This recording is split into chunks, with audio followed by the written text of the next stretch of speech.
He was dead. That's what the barrel of the suppressed HKVP-9 pointed at his chest said. Adrien Cross, the most feared man on the eastern seaboard, was cornered like a rat in the back booth of the Gilded Lily, his bodyguards already on the floor, bleeding out into the expensive Persian rugs. The assassin grinned, his finger tightening on the trigger. The entire room was silent, paralyzed by pure terror. No one moved. No one dared to breathe except for her. The quiet girl in the stained apron refilling water glasses in the corner. In one split second, the silver tray hit the floor with a crash. In the next, 3 shots rang out, but they didn't come from the assassin. They came from the waitress who had just snatched the gun off the table faster than the devil himself. Welcome to Real Life Echo, where we dive into stories of action, betrayal, and unexpected romance that feel like they could happen right next door. If you're new here, hit that subscribe button right now and ring the bell so you don't miss out on daily dramas like this one. And if this hook has you gripped already, smash that like button. It really helps the channel grow and keeps these stories coming. Now, let's jump into the rain-soaked streets of Seattle, where one ordinary waitress is about to turn the tables on a mafia empire. The rain in Seattle didn't wash things clean. It just made the grime slicker. That's how Liam felt every time she walked into the Gilded Lily. It was an upscale Italian joint on 4th Avenue, the kind of place where a plate of pasta cost more than her rent, and the men wore suits that cost more than her life. Liam didn't belong here. She knew it, and the maitre d', a snooty little man named Philip, reminded her of it every shift. Table 4 needs water, Liam. And tuck in your shirt. You look like you just rolled out of a dumpster, Philip hissed, snapping his fingers near her face. On it, Philip, Liam said, her voice flat. She adjusted her apron, hiding the tremor in her hands. She wasn't shaking from fear of Philip. She was shaking because she needed the money, and she was terrified this job wouldn't last. It was her 3rd job in 6 months. When you're trying to disappear, staying in one place too long is a death sentence. But the tips at the Lily were cash and no one asked for her ID. Tonight, the vibe in the restaurant was different. Heavy. The air felt charged, like the moments before a thunderstorm breaks. It started when the black SUVs pulled up outside. 3 of them, armored Cadillac Escalades with tinted windows darker than a midnight sky. The door swung open and the temperature in the room seemed to drop 10 degrees. Adrien Cross walked in. Liam froze near the service station. She'd seen rich men before, tech billionaires, real estate tycoons, politicians. But Adrien Cross was different. He didn't walk like a man who owned money. He walked like a man who owned the city. He was tall, with broad shoulders that strained against a charcoal bespoke suit. His hair was dark, swept back, and his eyes were the color of steel, cold, calculating, and utterly void of warmth. He was flanked by 4 men. 2 were clearly muscle, necks as thick as tree trunks, scanning the room with paranoid intensity. The other 2 were older, advisors maybe. Mr. Cross, Philip practically melted into a puddle of obsequiousness. Your usual table is ready. The private alcove. Adrien didn't look at him. He just nodded, his gaze sweeping the room, dissecting every face, every exit. For a brief second, his eyes landed on Liam. She felt a jolt of electricity run down her spine, a primal warning. Then he looked away, dismissing her as part of the furniture. Waitress, one of the bodyguards grunted as they sat down. Water now. Liam grabbed the pitcher. Yes, sir. As she approached the table, she kept her head down, employing the technique she'd perfected over the last 3 years. Be invisible. Be nothing. She poured the water with a steady hand. The men were talking in hushed tones, but Liam's hearing was sharp. Shipment from the docks was light, Adrien. Someone skimming, one of the older men. Whispered. I know. Adrien's voice was a low rumble, smooth like aged whiskey but with a dangerous edge. We'll find them, and when we do, I want them to serve as an example. Liam placed a glass down, and her wrist accidentally brushed against Adrien's sleeve. He flinched, his hand shooting out to grab her wrist. His grip was like iron. Liam gasped, nearly dropping the pitcher. The bodyguards half rose from their seats, hands moving to their jackets. Adrien looked up at her, his eyes narrowing. He stared at her hand, specifically at the calluses on her palm and the faint, jagged scar running down her index finger. It wasn't the hand of a waitress. It was the hand of someone who had worked, fought, or survived something terrible. Sorry, Liam whispered, heart hammering against her ribs. I didn't mean to. Adrien held her gaze for a long, uncomfortable second. Then he released her. Watch yourself. Yes, sir. She retreated to the kitchen, her breath coming in short gasps. Stupid, stupid, she muttered to herself. She needed to be invisible, and she just made the most dangerous man in the room touch her. She didn't know then that being noticed by Adrien Cross was about to be the least of her problems. An hour passed. The restaurant filled up.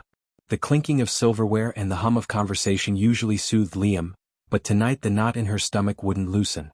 She was near the bar, counting her tips, when the front door opened again. This time there were no SUVs, no fanfare, just 4 men in long trench coats walking in, shaking off the rain.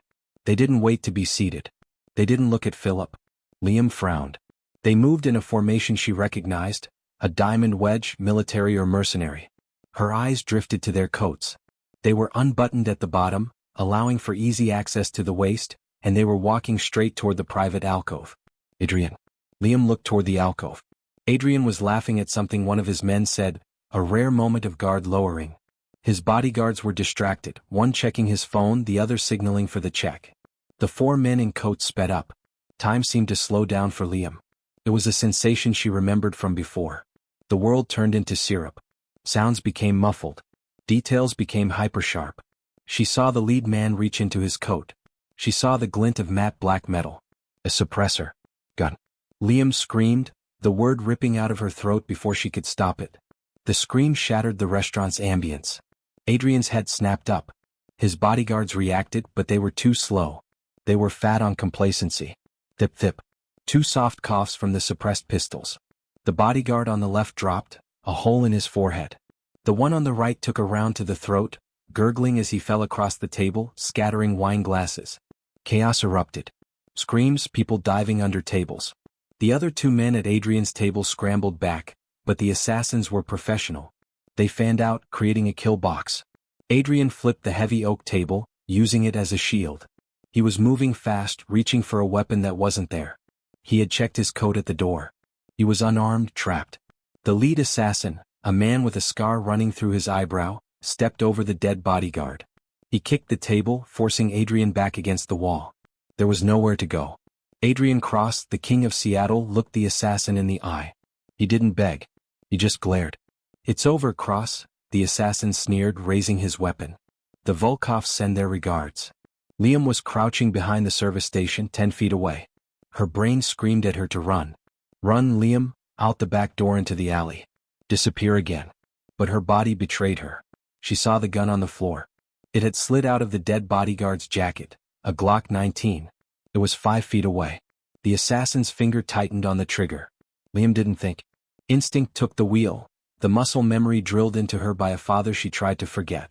She lunged. She slid across the polished floor on her knees, the friction burning through her jeans. Her hand slapped onto the grip of the Glock. It felt cold, heavy, and familiar. Hey, she shouted.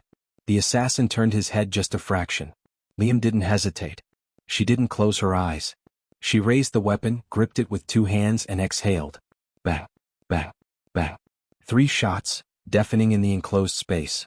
The first shot hit the assassin in the shoulder, spinning him around. The second hit him in the chest. The third took him in the neck. He dropped like a stone. The other 3 assassins spun toward her, shock painted on their faces. They hadn't expected the waitress to be a player. Get down? Liam screamed at Adrien. Adrien dropped flat just as bullets chewed up the wall where his head had been. Liam rolled behind the bar, glass shattering above her as the assassins opened fire. Who the hell is this girl? One of them yelled. Kill her. Kill them both. Liam checked the magazine. 12 rounds left. She looked across the room. Adrien was pinned behind the overturned table, looking at her with an expression of absolute bewilderment. Throw me a piece, Adrien roared at her. I'm a little busy, Liam yelled back, popping up to fire 2 suppression shots, forcing the assassins to duck behind a pillar. The kitchen, she shouted. Go to the kitchen. I'm not leaving without you, Adrien yelled. What? You want to die here? One of the assassins flanked left. Liam saw the movement in the reflection of the espresso machine. She spun, firing blindly around the corner. A cry of pain told her she'd connected. Move, Cross, she commanded. It was the voice of a soldier, not a servant. Adrien didn't argue. He sprinted for the kitchen doors. Liam provided cover fire, walking the trigger, keeping the remaining 2 gunmen pinned. As soon as Adrien burst through the swinging doors, Liam ejected the magazine, checked the chamber, 1 left, slammed the mag back in and ran after him. She burst into the kitchen. Cooks and dishwashers were cowering in the corners. Adrien was grabbing a bundle of knives from the magnet strip on the wall. Back door, Liam panted, her adrenaline peaking. Alley leads to 5th. Less traffic. Adrien looked at her, really looked at her for the first time. He saw the way she held the gun, finger off the trigger until ready, shoulders squared, eyes scanning the exits. "Who are you?" he asked, breathless. "The girl who just saved your ass," Liam snapped. "Now move." They kicked open the back door and spilled out into the rainy alleyway. The cold air hit them like a slap. "My car is out front," Adrien said. "Armored." "They'll have the front covered," Liam said, grabbing his arm and pulling him toward the dumpsters. "We need to vanish now." "Vanish? I don't run, sweetheart. I fight. You have a knife. They have semi-automatics. Do the math, Einstein." Suddenly the kitchen door behind them flew open. The remaining 2 assassins burst out. "There." Liam raised the gun, but the slide clicked back. "Jam. Damn it." She racked the slide, clearing the stovepipe jam with a fluid motion that made Adrien's eyes widen. She fired twice, forcing the men back inside the doorway. "Go now." They sprinted down the alley, splashing through puddles, the sounds of sirens wailing in the distance. Liam led him through a maze of back streets she knew by heart, routes she had memorized for exactly this kind of worst-case scenario. They didn't stop until they were 4 blocks away, huddled in the shadow of a condemned parking garage. Both of them were soaked to the bone, chests heaving. Adrien leaned against the brick wall, wiping rain and blood from his face. He looked at Liam. She was checking the gun again, her face a mask of intense concentration.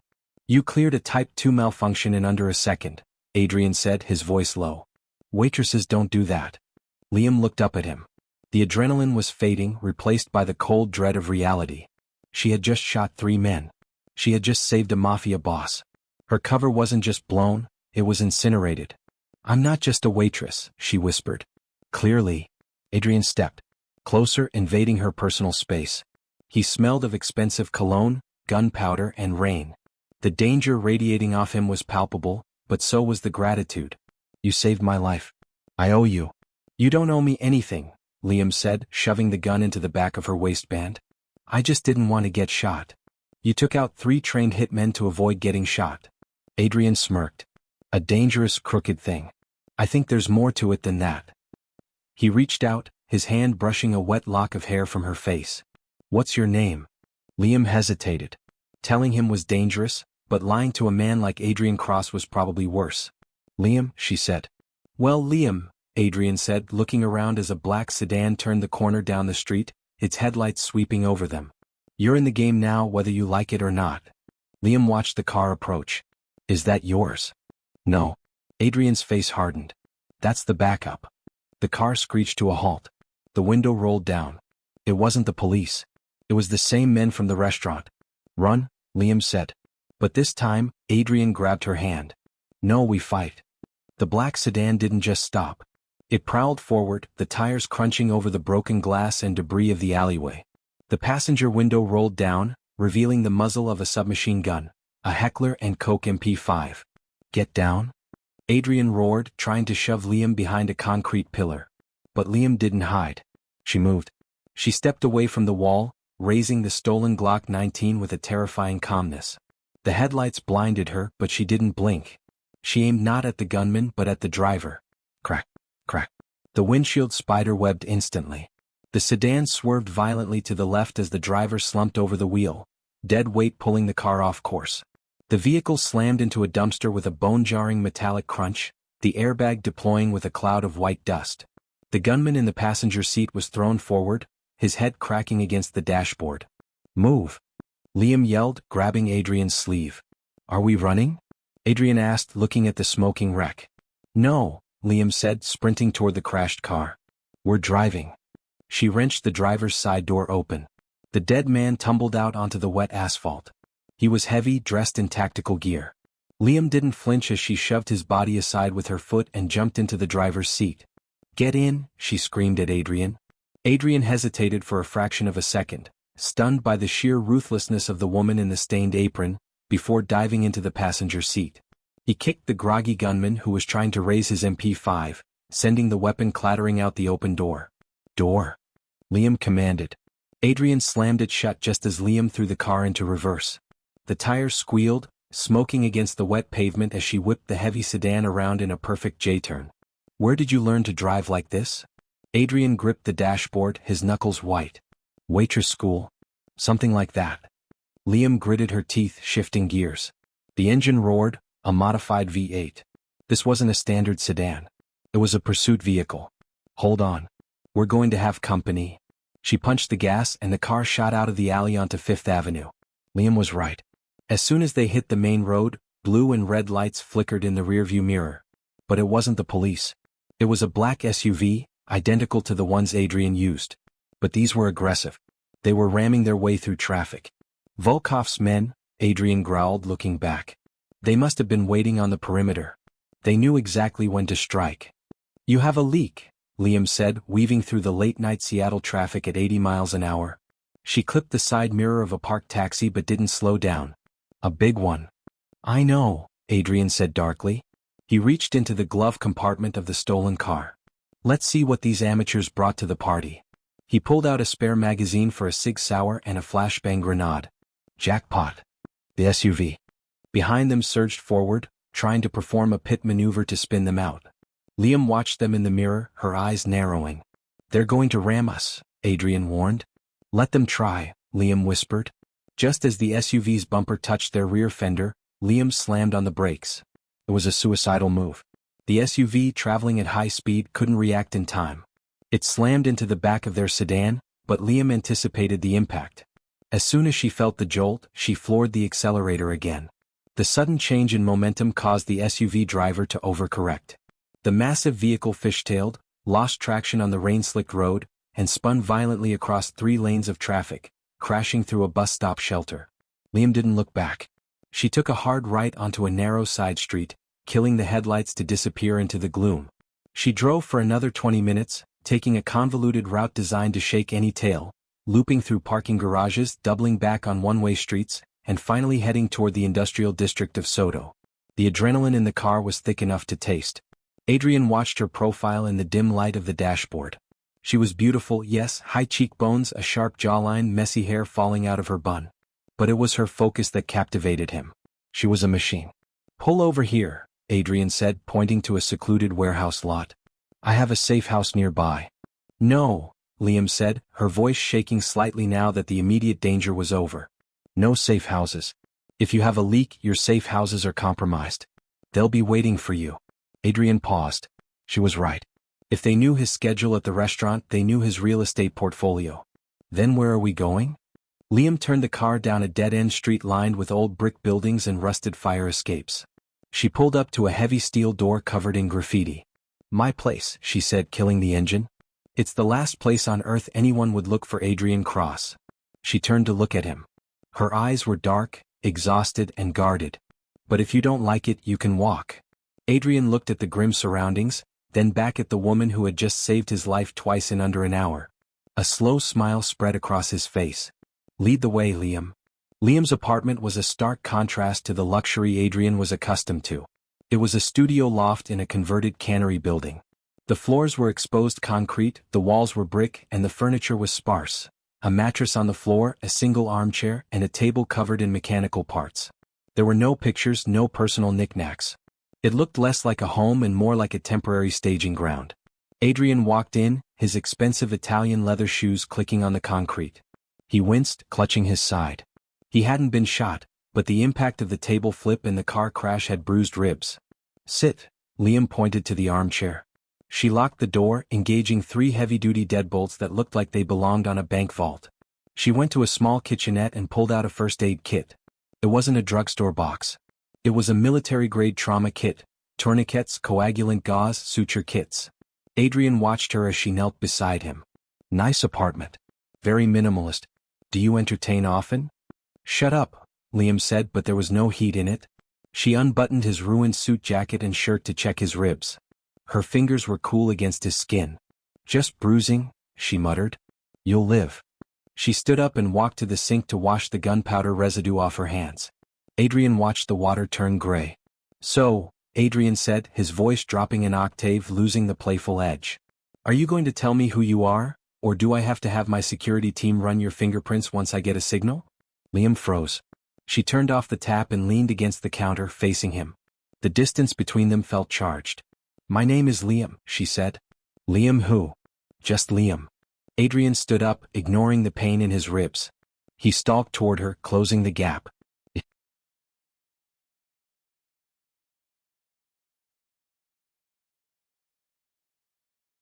was a large man, imposing, used to intimidation.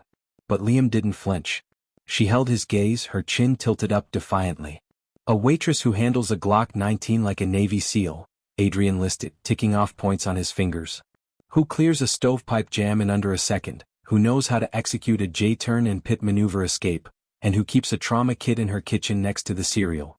He stopped inches from her. He trapped her against the counter, placing his hands on either side of her hips. He wasn't hurting her, but he was boxing her in. "Who sent you, Liam?" he whispered, his face close enough that she could feel the warmth of his breath. "Are you a plant? Did the Volkov send you to get close to me? A honey trap?" Liam let out a sharp, bitter laugh.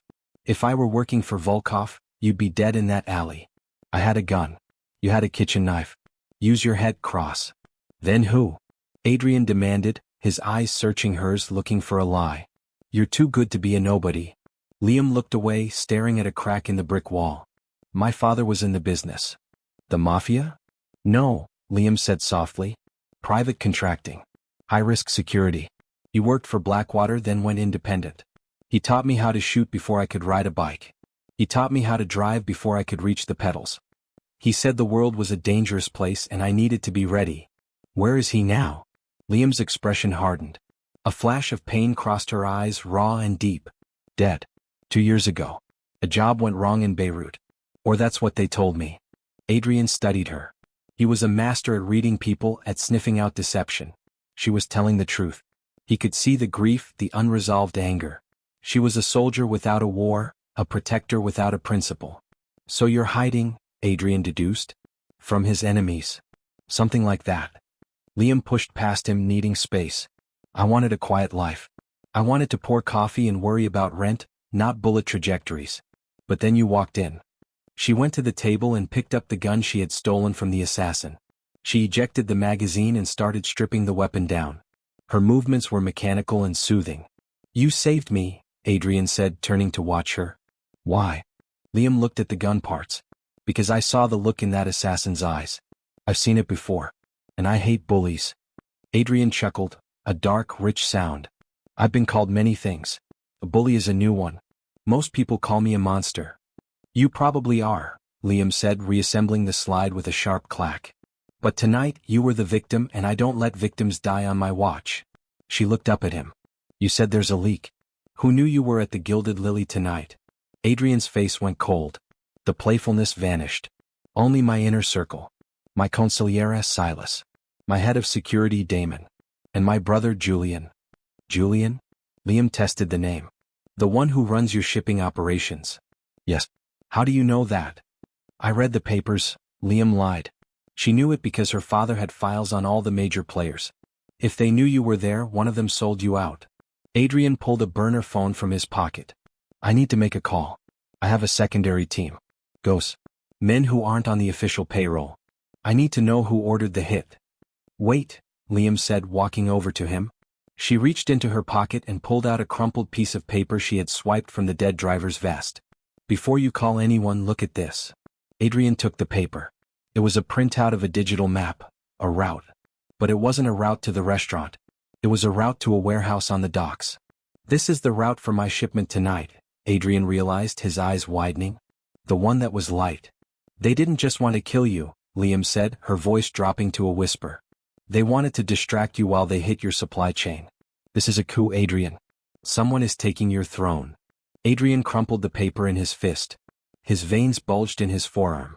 The betrayal was stinging, but the rage was fueling him. "Silas, he was the one who organized the logistics for the shipment. He told me to go to the restaurant to relax because I looked stressed." "Silas?" Liam nodded. "The one with the glasses. Always looks like he's smelling something bad." "That's him." Adrien looked at Liam. The dynamic had shifted. She wasn't just a savior anymore. She was an asset, a partner. And looking at her now, with grease on her cheek and a gun in her hand, He felt a pull of attraction so strong it terrified him. "I need to go to the docks," Adrien said. "I need to intercept that shipment and catch Silas in the act. If I show up alive, his whole plan falls apart." "You can't go alone," Liam said. "You have no backup. Your regular men are likely compromised or dead." "I don't have a choice." "Yes, you do." Liam sighed, picking up the Glock and tucking it into the back of her jeans. She grabbed a leather jacket from the chair and threw it on. "You?" Adrien raised an eyebrow. "You want to go to war with the Seattle Mafia? You just said you wanted a quiet life." Liam walked to the door and unlocked the deadbolts. She looked back at him, a dangerous smirk playing on her lips. "I did," she said. "But you wrecked my restaurant. And honestly, I was getting bored of pouring water." She opened the door. "Let's go kill a traitor, Mr. Cross." Adrien watched her walk out. He realized right then that he was in trouble. Not from the assassins or Silas or the Volkovs. He was in trouble because he was falling for the waitress who held a gun better than she held a tray. The port of Seattle was a sprawling labyrinth of steel containers, towering cranes and deep shadows, all slick with the relentless downpour. It was a city within a city, governed by its own laws, and tonight it was a war zone. Liam parked the stolen sedan behind a rusted chain-link fence half a mile from Pier 54. She killed the lights instantly. The rain drummed rhythmically against the roof, a stark contrast to the silence inside the car. "Warehouse 4, Adrien said, peering through the windshield. His voice was tight, controlled rage bubbling just beneath the surface. "That's where the shipment is logging in. If Silas is selling it off, he'll be there." Liam reached into the back seat and grabbed a tire iron. It wasn't much, but it was a secondary weapon. She checked the Glock one last time. 7 rounds left. "We can't go in guns blazing, Adrien. This has to be surgical." "I don't do surgical," Adrien growled, checking his own stolen weapon, a snub-nosed revolver he'd taken from the glove box of the pursuit car. "I do loud." "Loud gets you killed," Liam countered, turning to face him. The dim street lamp outside cast shadows across her face, highlighting the fierce determination in her eyes. "You're the king of Seattle, right? Act like a general, not a thug. We infiltrate. We assess. We strike when we have the advantage." Adrien stared at her. In the chaos of the night, he hadn't fully appreciated just how commanding she was. She wasn't asking for permission. She was giving orders, and for the first time in his life, Adrien Cross was inclined to listen. "Fine," he conceded, a smirk touching his lips. "Lead the way, General." They moved through the shadows of the shipping containers like ghosts. Liam took point, moving with a fluid, practiced grace that betrayed years of high-level training. She signaled with hand gestures. "Stop. Clear. Move up," that Adrien instinctively understood. They reached the perimeter of Warehouse 4. 2 guards were posted at the main rolling door, smoking cigarettes under the overhang to stay dry. They were armed with assault rifles slung lazily over their shoulders. "Volkov's men," Adrien whispered, recognizing the tattoos on their necks. "Russians. Silas really did sell me out to the competition." "2 targets," Liam whispered back. "I can take the left. Can you get the right without a gun?" "Improvise." Liam moved first. She picked up a loose bolt from the ground and tossed it against a metal dumpster 20 feet away. Clang. Both guards snapped their heads toward the noise. "What was that?" one muttered in Russian. "Probably a rat," the other replied. "Big rat," the first one said, stepping away from the door to investigate. As soon as they separated, Liam moved. She surged from the darkness, closing the distance to the remaining guard in 3 silent strides. Before he could raise his rifle, she pistol-whipped him across the temple.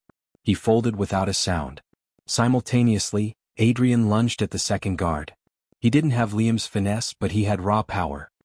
He grabbed the man by the back of his tactical vest and slammed him face-first into the side of the shipping container.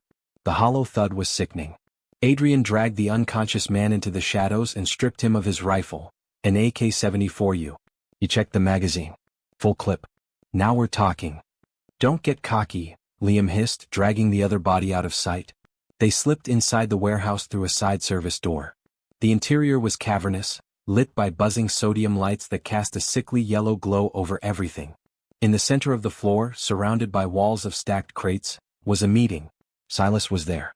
Adrien felt his blood boil. Silas had been his father's right-hand man and then his. He was a man Adrien had trusted with his life, his money, and his secrets. And there he was, standing in a tailored raincoat, shaking hands with Viktor Volkov, the brutal patriarch of the Russian syndicate. The routes are all verified, Silas was saying, his voice carrying in the echoing space. Custom schedules, patrol shifts, and the codes to Cross's private vaults. It's all on this drive. He held up a silver flash drive. Viktor Volkov laughed, a deep, gravelly sound. And Cross? Is he dead? My men at the restaurant confirmed the hit, Silas lied smoothly. He's gone. Seattle is ours to carve up, Viktor. Adrien stepped out from behind the stack of crates. He didn't raise his voice. He didn't need to. You always were a terrible liar, Silas. The silence that followed was absolute. Silas spun around, his face draining of color.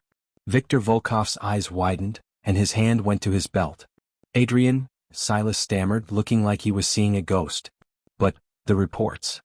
Premature, Adrien said, walking into the light. The AK-74 you held casually at his hip. You sold my city for a flash drive, Silas. I thought you had more ambition. Kill him, Volkov roared.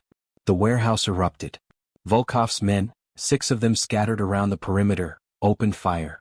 Bullets sparked off the concrete floor and pinged against the metal crates. Adrien dove to the right, rolling behind a forklift. He returned fire, the AK barking loudly, taking down a gunman on the catwalk above. Liam was already moving. She didn't dive. She climbed. She scrambled up a stack of pallets, gaining the high ground. From her perch, she had a clear line of sight on Volkov's bodyguards. She took a breath, aimed and squeezed. She dropped 2 men in rapid succession. The element of surprise was their only armor. Silas is running. Liam yelled, spotting the traitors sprinting toward the rear office. Cover me. Adrien shouted. He broke cover, sprinting across the open floor toward the office stairs. Bullets chewed up the ground at his heels. Liam provided suppressive fire, her aim deadly accurate, forcing the remaining Russians to keep their heads down. One of the Russians popped up with a shotgun, aiming for Adrien's exposed back. Liam didn't have a clear shot at the man, only at a heavy chain suspending a crate of engine parts above him. She shifted her aim and fired at the winch release mechanism. The chain snapped. The crate plummeted. The Russian looked up just in time to scream before 2 tons of steel crushed him. Nice shot. Adrien yelled, kicking open the door to the office stairwell. But as Liam turned to follow, a bullet grazed her arm. She hissed in pain, the hot sting causing her to nearly drop her weapon. She stumbled, falling from the pallets to the concrete floor, rolling to absorb the impact. Liam. Adrien roared, stopping on the stairs. Go, she screamed, clutching her bleeding bicep. Get Silas. I can hold them off. Adrien looked at her, bleeding, fierce and utterly magnificent, and made a choice. He turned and stormed up the stairs. He would kill Silas and then he would burn this whole world down for her.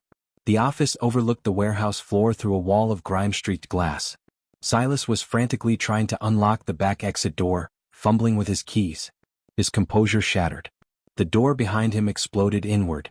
Silas spun around, pressing his back against the exit door, dropping the keys. Adrien Cross stood in the broken frame, the assault rifle gone, his chest heaving. He looked like a demon rising from the pit, suit torn, covered in dust and blood, eyes burning with a cold blue fire. End of the line, Silas, Adrien said, his voice terrifyingly calm. Adrien, please? Silas held up his hands, the flash drive trembling in his grip. It wasn't personal. It was business. You were running the family into the ground. You were trying to go legitimate. The men were unhappy. The men were rich, Adrien corrected, stepping closer. You were the one who was unhappy. You missed the old days. The blood. The chaos. The Volkovs offered me protection. Silas pleaded. We can make a deal. Take the drive. I'll leave the country. You'll never see me again. Adrien stopped 3 feet from him. He looked at the man who had taught him how to tie a tie, how to pour scotch, how to run an empire. You tried to kill me in a restaurant full of civilians, Adrien said softly. You put a hit out on me while I was eating dinner. And you dragged an innocent woman into it. The waitress, Silas sneered, a flash of his old arrogance returning. She's nobody, Adrien. Collateral damage. Why do you care? Because she has more honor in her little finger than you have in your entire body. Silas's eyes darted to the desk. There was a letter opener there, a desperate, stupid move. He lunged. Adrien didn't even flinch. He caught Silas's wrist midair, twisting it until the bone snapped with a wet crack. Silas screamed, dropping the blade. Adrien slammed him against the glass wall, the impact spider-webbing the window. He held Silas by the throat, lifting his feet off the ground. Who else? Adrien demanded. Volkov is the muscle. You're the rat. But who bankrolled this? Volkov doesn't have the capital to buy my shipping lanes. Silas gasped for air, his face turning purple. A malicious grin twisted his lips. You think you know everything? Silas. Please. You don't know who she is. Adrien froze. What? The girl. Liam. That's not her name, is it? Adrien tightened his grip. What are you talking about? Her father? Silas rasped. Jack Reynolds. The mercenary. You remember him? Your father hired him 10 years ago. The memory hit Adrien like a physical blow. Jack Reynolds, the man his father had hired to clean up a mess in Mexico. The man his father had betrayed and left to die to cover their tracks. She's not here to save you, Silas laughed, a gurgling, hideous sound. She's here to finish the job. Her father couldn't. Adrien's mind reeled. Liam, a plant? No, it didn't make sense. She saved him twice. You're lying, Adrien growled. Ask her, Silas whispered. Ask her about the Beirut job. Bang. The glass behind Silas shattered inward. A single bullet hole appeared in the center of Silas's forehead. His eyes went wide, the light extinguishing instantly. He slumped in Adrien's grip, dead before he hit the floor. Adrien spun around, dropping the body. Standing in the doorway was Liam. She was clutching her bleeding arm, her face pale, the Glock smoking in her hand. She had taken the shot from across the room, threading the needle past Adrien to kill Silas. He talked too much, Liam said, her voice trembling slightly. Adrien looked at the dead body of his oldest friend, then at the woman who had just saved him for the third time. But the air in the room had changed. The trust that had been building was now fractured by Silas's dying words. Did you hear him? Adrien asked, his voice low. Liam lowered the gun. She didn't look at him. She looked at the floor. I heard. Is it true? Adrien stepped over Silas's body, walking toward her. Is your name Reynolds? Liam looked up. Her eyes were filled with tears, but her jaw was set. Yes. Did you know who I was when I walked into the restaurant? Yes. Adrien felt a cold knot form in his stomach. Did you plan this? The ambush? The rescue? Was it all a game to get close to me? No. Liam stepped forward, pain and desperation in her voice. I didn't know about the hit tonight. That was real. I've been tracking you for 6 months, Adrien. I wanted to look you in the eye. I wanted to know if you were the monster your father was. And? Adrien challenged her. Am I? I don't know yet, Liam whispered. But when that gunman pointed his weapon at you, I didn't see a monster. I saw a man who was alone, just like me. Sirens began to wail in the distance. The police, the Port Authority. The gunfire had drawn the heat. We have to go, Liam said, switching back to soldier mode. The cops will lock this place down in 3 minutes. Adrien stood there, torn. He should kill her. She was the daughter of an enemy. She had lied to him. She was a threat. But then he looked at the blood soaking her sleeve, blood she had shed for him. He made his decision. The back exit, Adrien said, walking past her. My boat is docked at Pier 56. Can you drive a boat? Liam let out a breath she had been holding. I can drive anything. Good. Adrien grabbed her good hand, lacing his fingers through hers. The connection was electric, dangerous, and undeniable. Because we're not done yet. Volkov is still out there, and we need to have a very long conversation about your father. They ran out the back door into the rain, leaving the bodies and the betrayal behind them. They were no longer just a waitress and a customer. They were partners, bound by blood and secrets, running headfirst into a war that was just beginning. The speedboat cut through the black waters of Elliott Bay, the engine's roar drowning out the distant sirens. Adrien stood at the helm, his face illuminated by the dashboard lights, grim and focused. Liam sat near the stern, wrapping a bandage around her grazed arm with her teeth in one hand. She watched him.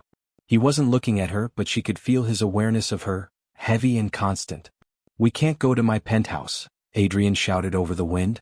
Volkov will have it staked out. We're going to the old foundry. It's off the books. Liam finished the knot and walked up to him, swaying with the rhythm of the boat. Volkov isn't going to stop, Adrien. He thinks you're dead. But once Silas's body is found, he'll know the coup failed. He'll burn the city down to find you. Let him try, Adrien said, his knuckles white on the wheel. I'll kill him before he gets the chance. With what army? Liam challenged. It's just us. 2 people against a syndicate. Adrien cut the engine, letting the boat drift into the dark recess of a derelict pier. The silence was sudden and deafening. He turned to face her, the tension between them finally snapping. "Why didn't you shoot me?" he asked, his voice rough. "In the warehouse you had the gun. You had the angle. You could have killed me and Silas and finished your father's vendetta." Liam looked down at her hands that were stained with grease and dried blood. "My father was a mercenary, Adrien. But he had a code. He didn't kill men who looked him in the eye and fought for their people. You went back for me at the restaurant and at the docks. Your father, he left mine to die in a ditch in Beirut. You didn't leave me." She looked up, her eyes fierce. "I don't punish sons for the sins of their fathers unless they prove they're the same." Adrien stepped closer, the space between them charging with electricity. He reached out, his thumb tracing the line of her jaw. "And am I the same?" "No," Liam whispered. "You're worse. My father never would have let a waitress drive his getaway car." A small, genuine smile touched Adrien's lips. It transformed his face, stripping away the ruthless dawn and revealing the man beneath. He leaned down, his forehead resting against hers. "We're not hiding," Adrien decided, his voice low and dangerous. "Volkov is celebrating tonight. He's at the Velvet Room. He thinks he's the new king of Seattle." "So?" Liam breathed. "So?" Adrien pulled back, pulling a tarp off a crate in the back of the boat. Underneath was a cache of weapons, emergency supplies he kept for doomsday scenarios. "We're going to crash the party." The Velvet Room was the crown jewel of the Russian district. It was loud, bathed in red neon, and filled with smoke and expensive vodka. Viktor Volkov sat in the VIP booth overlooking the dance floor, a cigar in one hand and a glass of champagne in the other. "To the new era," Volkov shouted, raising his glass. His lieutenants cheered, laughing, drunk on power and liquor. The music was thumping, a heavy bass that rattled the ribs.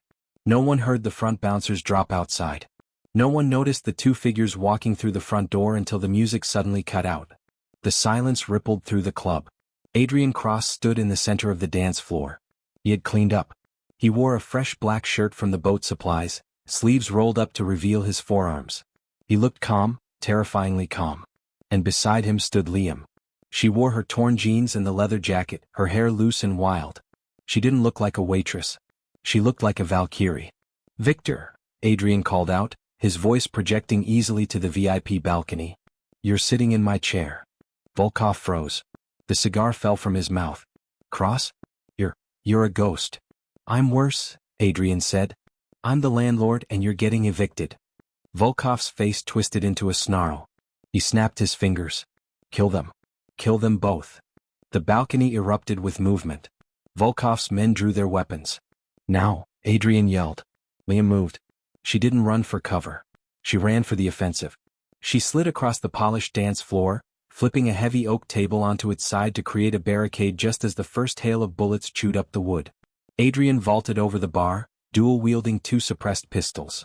He popped up, firing with ruthless precision. 1, 2, 3. 3 gunmen on the balcony dropped.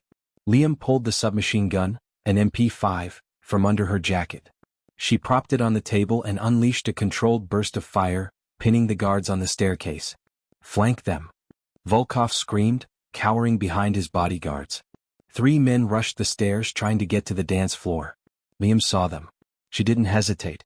She tossed a flashbang grenade, one of the last gifts from the pursuit car, high into the air. Bang! The blinding white light seared the retinas of everyone facing the stairs. The men screamed, clutching their eyes. Adrien surged from behind the bar. He moved like water, fluid and deadly. He took the stairs 2 at a time, stepping over the blinded men, disarming them with brutal efficiency. He reached the VIP section. Volkov was trying to scramble out the back exit, pushing his own men out of the way. He was a coward masked as a king. "Victor," Adrien roared. Volkov spun around, pulling a gold-plated Desert Eagle from his waistband. He raised it, aiming at Adrien's chest. Crack. A single shot rang out, but Adrien hadn't fired.